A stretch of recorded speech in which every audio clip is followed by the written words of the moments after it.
Are you awake? I thought I heard you get up. Yeah, I'm awake. Sorry, I just can't sleep. Are you thinking about him? Yeah, a bit. Usually get back to sleep, my love. I'm fine. No, it's okay. What else is on your mind? I don't know, it seems weird, but I had one of the most vivid dreams of my life. I saw a fox on a snowy mountain, just looking confused and worried. Those eyes, I can't get those eyes out of my head. She was running in the windy snow, looking for something. Do you think it has to do with you and what's been going on? I don't know. It was just a dream, Rachel. They're not meant to make sense. A lot's happened the past couple days, that's all. Well, if you're not going to sleep anyway, you should tell me. I want to hear. All right.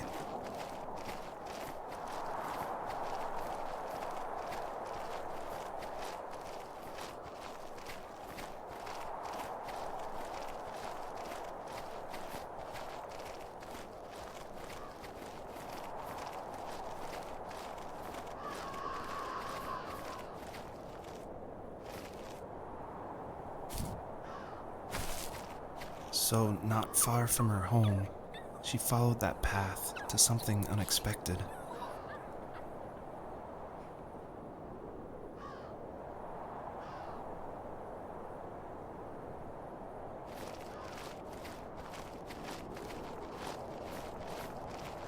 She couldn't stay, though. She had to find her other two children. So she took that path. She followed it towards something ancient. Something with answers.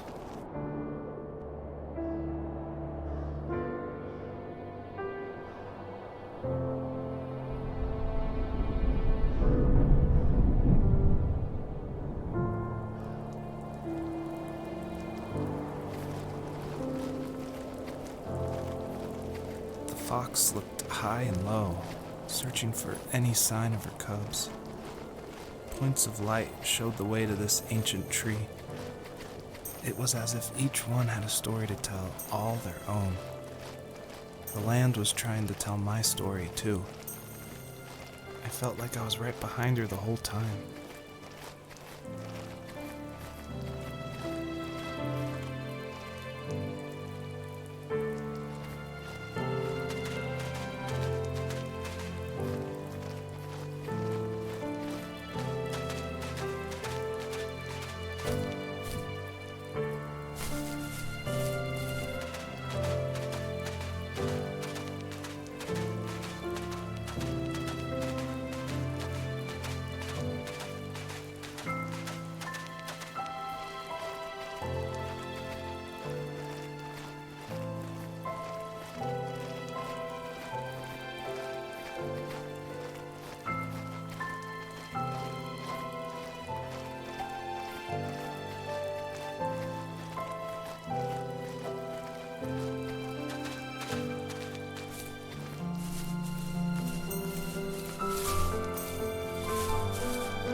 As a kid, did you ever do show and tell in your class?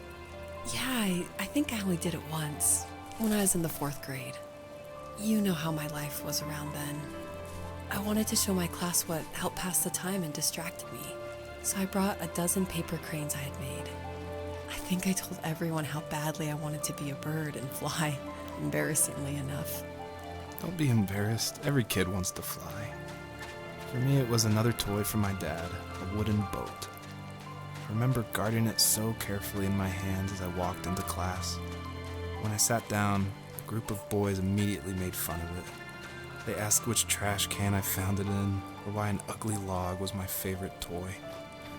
When I got up, I didn't even want to tell them my dad had carved it. I said it was a joke gift my friends had given me. Kids can be so cruel. Some of them are. I shouldn't have let them get to me, but it did. It's amazing we bounced back at all.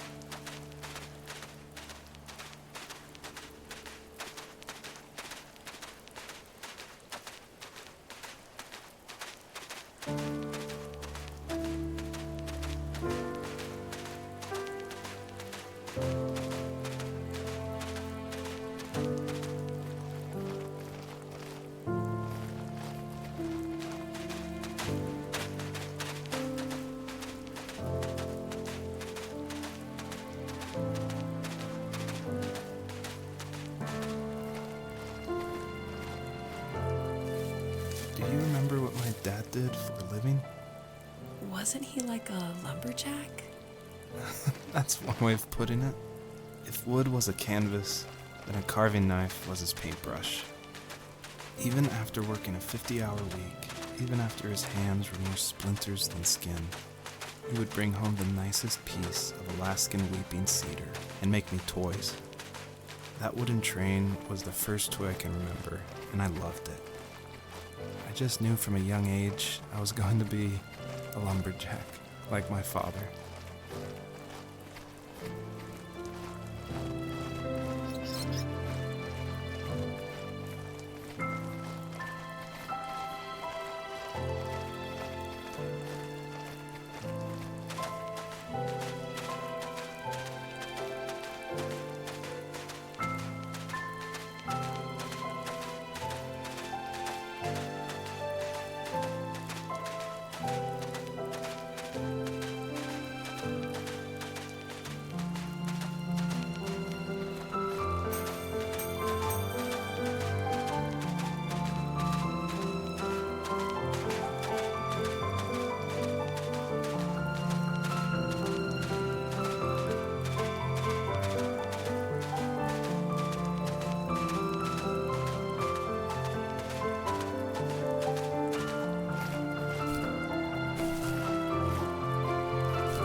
Usually those kids would leave me alone, but somehow they could tell I was different.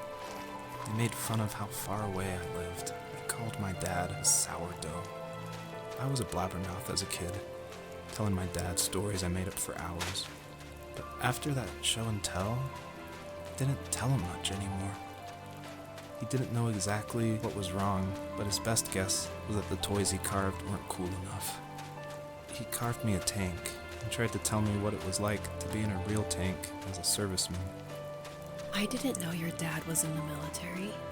Yeah, in the army. The sad thing is that I'd pretty much forgotten until just now.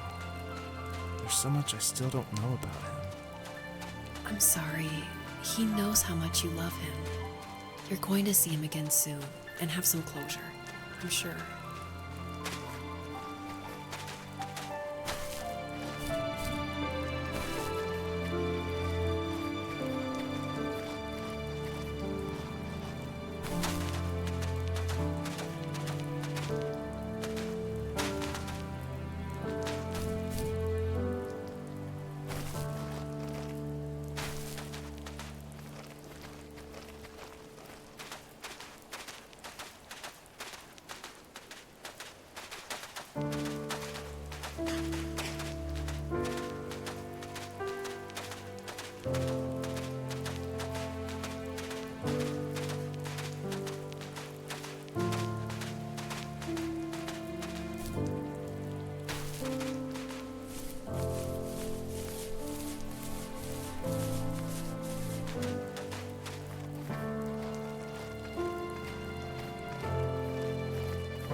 The older I got, the more I withdrew. I asked myself, why talk to anybody anyway? Why bother when I'm happy by myself? I started drawing a lot, mostly animals I saw in the woods by my home. I then imagined designing my own hideouts with things like TVs and pantries full of chips and cookies. I think that idea of leaving home and drawing blueprints started my career. I found a lot of solace in that. I'm not surprised, but I did the same thing, you know? There's something special about having a place to call your own. And now look at us. Well, if you count renting in an overpriced city. It's as close as we can get for now.